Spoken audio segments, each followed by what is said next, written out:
He was 6 feet 3 and 350 pounds. He threw parties with prostitutes, $2,000 bottles of cognac, and Cuban cigars.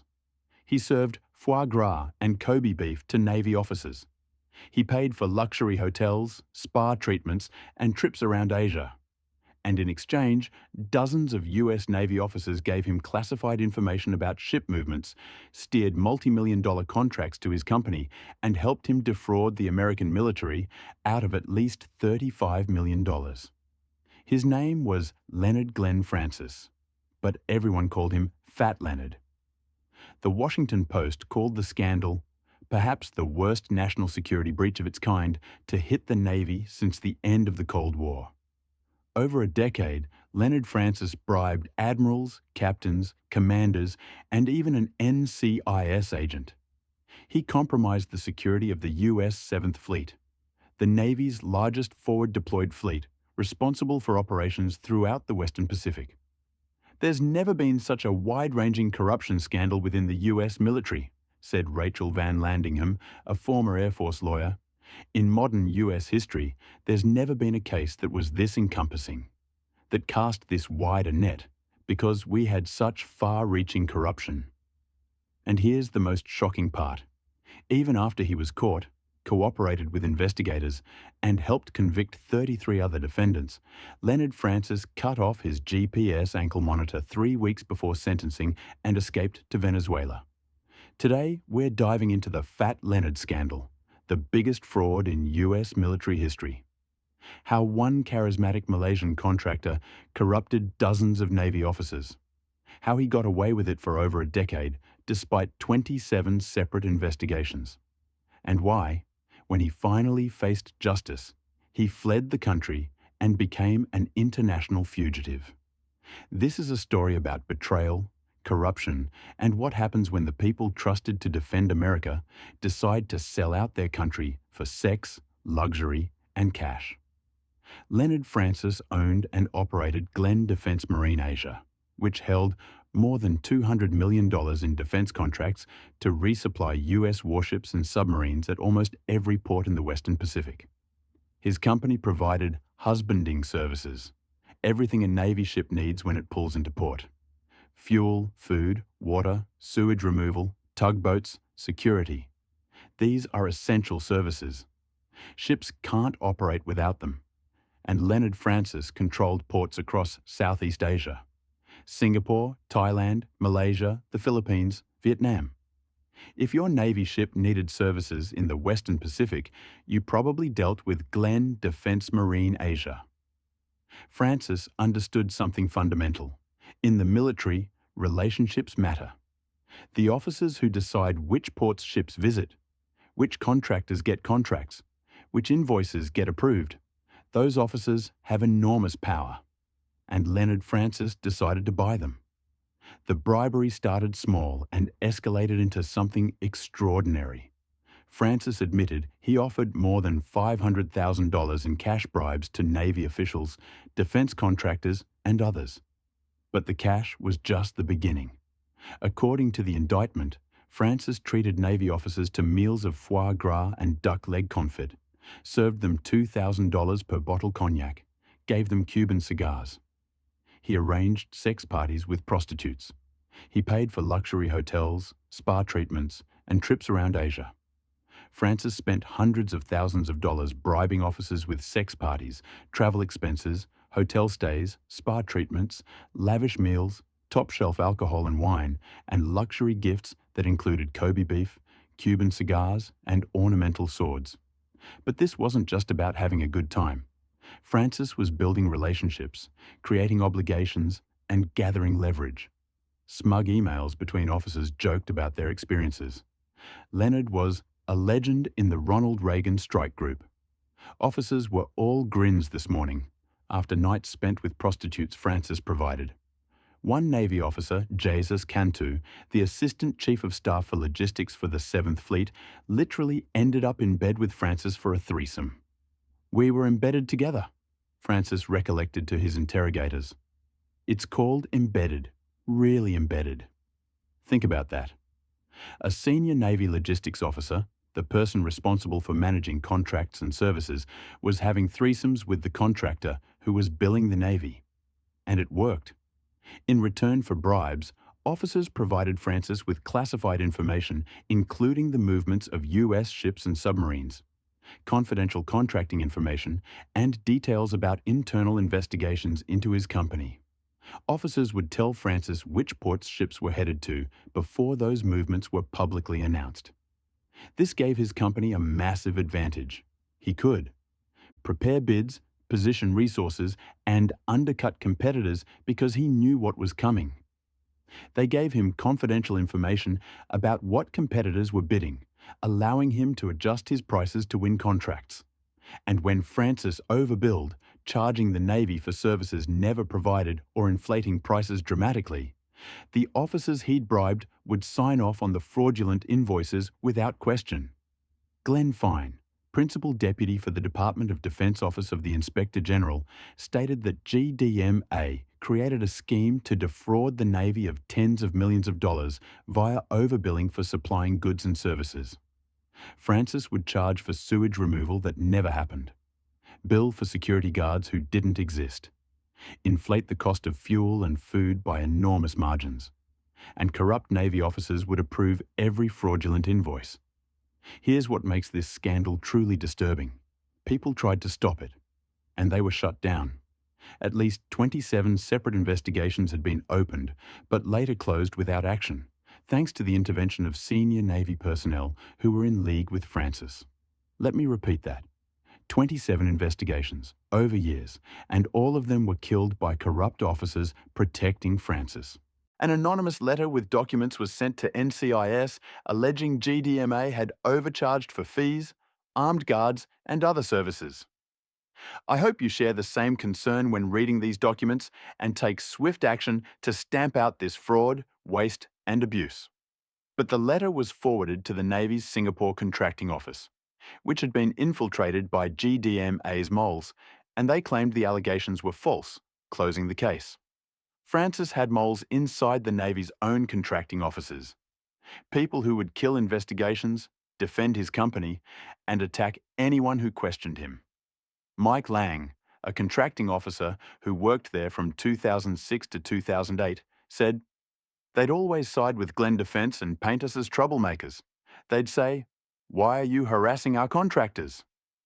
Young officers who tried to investigate Francis were told to back off. One officer recalled being told, 'It's not your job to investigate Glenn Defense. It's not your job to investigate Fat Leonard.'" The culture of corruption was so pervasive that, according to a senior Navy officer, everybody knew that Glenn Defense had been under investigation.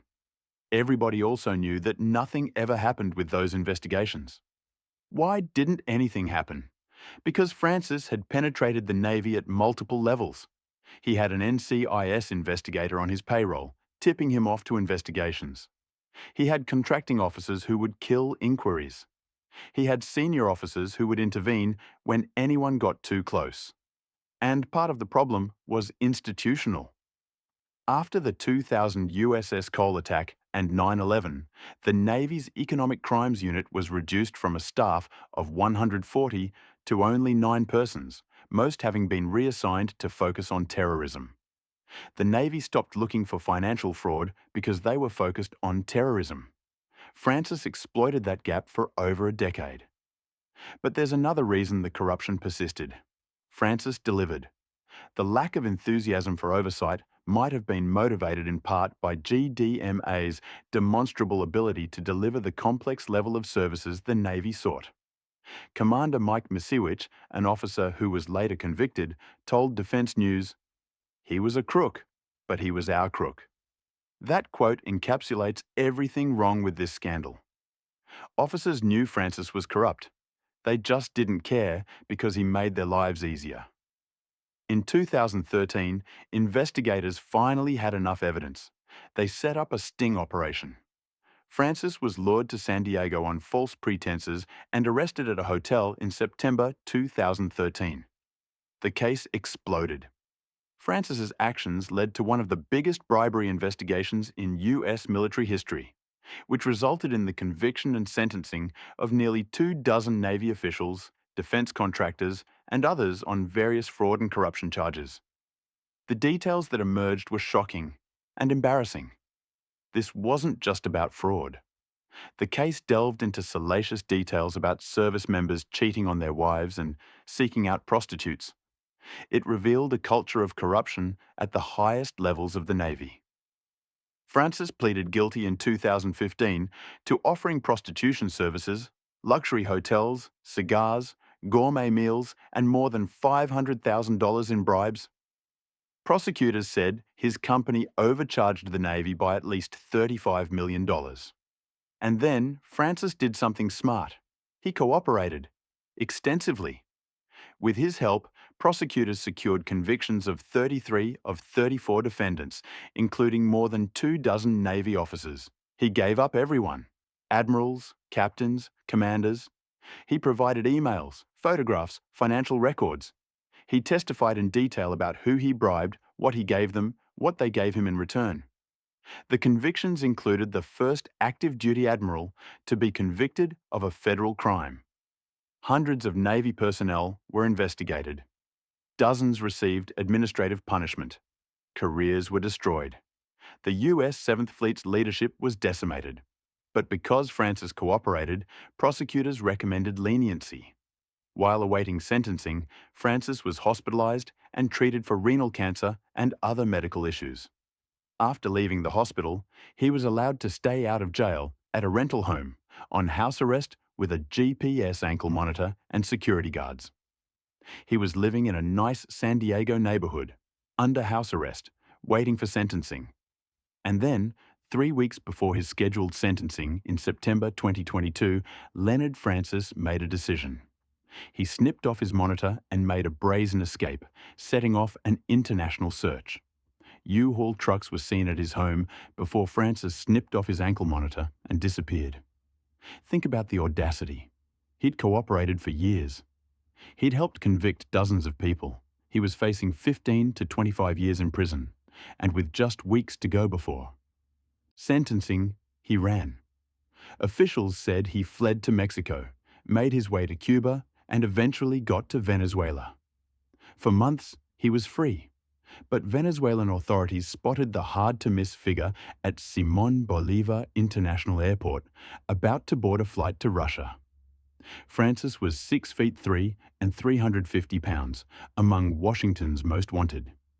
He was arrested in Venezuela, and there he sat, in custody, while the US tried to figure out how to get him back. The US government doesn't recognize Nicolas Maduro's socialist government, has no embassy in Venezuela, and has imposed crushing sanctions. Law enforcement cooperation between the two countries is rare. But in December 2023, Francis was extradited to the US as part of a prisoner swap deal with Venezuela. The US freed a close ally of Venezuelan President Maduro in exchange for 10 Americans imprisoned in Venezuela, and the return of Fat Leonard. On November 5, 2024, Leonard Francis finally faced sentencing. U.S. District Judge Janice L. Sammartino sentenced Francis to 15 years in prison, ordered him to pay $20 million in restitution to the Navy and a $150,000 fine. He was also ordered to forfeit $35 million in ill-gotten proceeds from his crimes. Leonard Francis lined his pockets with taxpayer dollars while undermining the integrity of U.S. naval forces, U.S. Attorney Tara McGrath said. The impact of his deceit and manipulation will be long felt, but justice has been served today. 15 years. For corrupting dozens of officers, compromising classified information about fleet movements, and stealing at least $35 million from American taxpayers. The 60-year-old Francis now has an estimated 8.5 years in prison remaining since he was initially arrested in 2013 and remained in pretrial custody until late 2017. With time served, he'll be out before his 70th birthday. But here's where the story gets even more complicated. Prosecutorial misconduct. The lead federal prosecutor committed flagrant misconduct by withholding information from defense lawyers. 4 officers' felony convictions were vacated, and they were allowed to plead guilty to misdemeanors and pay $100 fines each. So some of the officers Francis corrupted had their convictions thrown out because prosecutors broke the rules. They're walking free after paying a $100 fine, less than a speeding ticket. One officer, Loveless, is the only person charged who was neither convicted by a jury nor pleaded guilty. A jury deadlocked on his charges, and the US Attorney's Office quietly dismissed the case. This is the frustrating reality of the Fat Leonard scandal. Yes, Francis got 15 years. Yes, dozens of officers were convicted or disciplined. But the prosecutorial misconduct means some guilty people walked, and the institutional rot that allowed this to happen for over a decade? That's harder to fix. Dan Grazier, a senior defense policy fellow at the Project on Government Oversight, said, "I see a broad systemic problem with this case. The fundamental problem is the Department of Defense is over-reliant on contractors for basic support. The Navy depends on contractors like Francis. They can't operate without them, and that creates opportunities for corruption. Very few service members get promoted because they blew the whistle on their boss, according to a Pogo fellow. If you don't get promoted, you get forced out. If that happens before 20 years, you lose your pension. For most people, it's safer to put your head down and keep going. The culture punishes whistleblowers and rewards those who don't make waves." Young officers who tried to investigate Francis were told to back off. Those who did were reassigned or pushed out. The Fat Leonard scandal exposed something Americans don't want to believe: that senior military officers, people trusted with billions in taxpayer money and classified national security information, can be bought with sex, luxury meals, and vacations. It revealed that the US Navy, for over a decade, was compromised at the highest levels. That admirals and captains were more loyal to a corrupt contractor than to their country. That people who swore an oath to defend America were selling classified ship movements for Cuban cigars and prostitutes. And it showed that the system designed to prevent this, investigations, oversight, contracting controls, failed completely. 27 investigations opened and closed. Whistleblowers ignored. Corruption normalized. Leonard Francis is in prison, but the damage he did extends far beyond the $35 million he stole.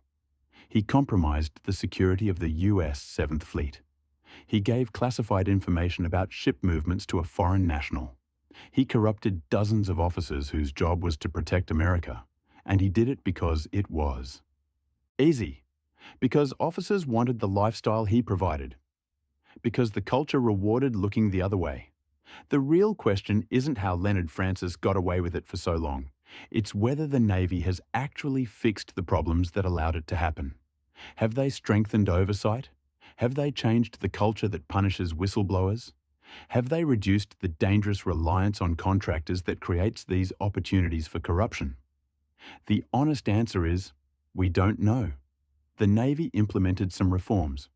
But culture change is hard, especially in an institution as large and hierarchical as the military. Somewhere right now, another contractor is building relationships with military officers.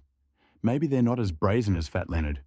Maybe they're not throwing sex parties and serving $2,000 cognac. But they're cultivating friendships, doing favors, creating obligations.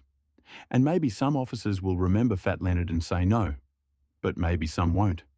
Because the incentives that drove this scandal, career advancement, looking the other way, prioritizing relationships over rules, those incentives still exist. Fat Leonard corrupted the Navy because officers let him. They took the bribes. They approved the fraudulent invoices. They shut down investigations. They covered for each other. Leonard Francis is a criminal who deserves his 15-year sentence. But he didn't corrupt the Navy alone. He had help from dozens of officers who chose luxury over loyalty, who chose personal gain over national security, who chose to betray their oaths for prostitutes and cigars. That's the real scandal. Not that one man tried to bribe the Navy, but that so many Navy officers accepted. $35 million stolen. Dozens of officers corrupted. Classified ship movements compromised. If this scandal shocked you, Hit that like button and subscribe. We're exposing the frauds that betray the institutions we trust most. Comment. Do you think the Navy learned its lesson? Or will this happen again? Thanks for watching. And remember, corruption thrives when good people look the other way.